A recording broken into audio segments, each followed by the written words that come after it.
guys! For today's video, ang aming ulam for today is, ayan ang aking mga ingredients. Alam kong super henyo nyo at gets na yan. Guys, nasangkutsa ko na po yung pork kasi pork ang gamit ko.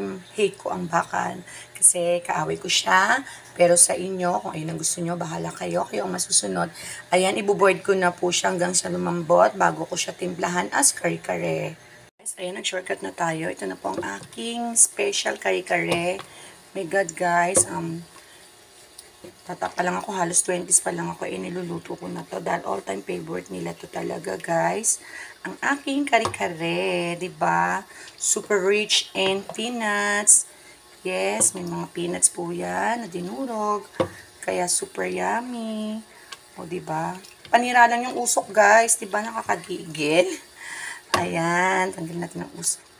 Ayan ang aking super creamy, malapot na kare-kare. Diba?